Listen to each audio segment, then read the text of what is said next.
Yeah, I mean, he was the true visionary. You know, in the entrepreneurial world, you have to have visionaries and then you have people to carry it out. Dad was a true visionary. And he always talked about surrounding yourself with good people. Definitely, Dad, he always said that he may have had the idea, but it really truly was a community effort.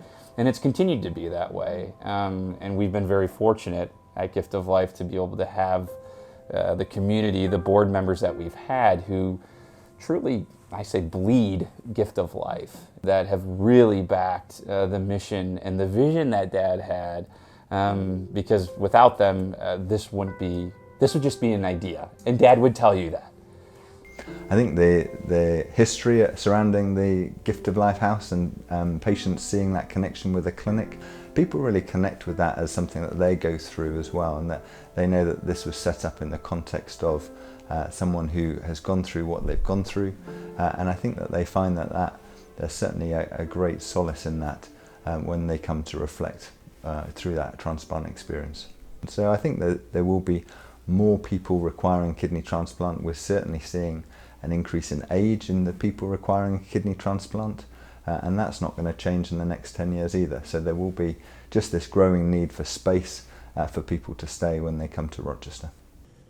I think when they named the house, we'd drive down the street and he'd say, "Could you ever imagine that you would see our name on that house?" And he had started it, but he gave it to everybody else and they ran with it. And I mean, we were just happy having people in our house, except our house was too small, and that's what I would tell people. I said, we would have been happy to have you at our house, but it just got too small. I said there wasn't enough room, and the program kept growing and growing, and what a wonderful thing it has become. So what it is, it's more than lodging for our patients.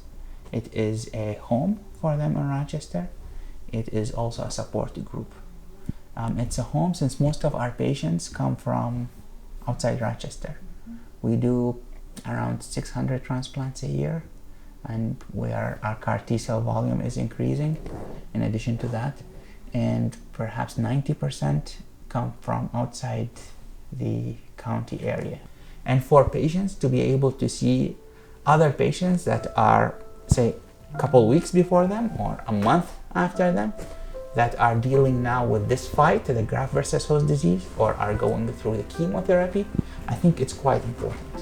One thing I highlight is that the transplant house is really a critical part of the bone marrow transplant and the CAR T program. For over 35 years, Gift of Life Transplant House has provided a home that helps and heals to transplant patients and their caregivers in a home-like, supportive environment. But in the last 2 months, Gift of Life Transplant House has sent 211 guests to hotels. Growing to meet the need, Gift of Life Transplant House plans to expand our Anne and Henry Zero home by 78%. It was through the generosity, commitment, and vision of benefactors like yourselves that Gift of Life began in 1984 and continued to grow to the 84 rooms we have today. With that same generosity, vision, and support, Gift of Life Transplant House will be able to provide lodging to an additional 1,400 guests. Thank you so much.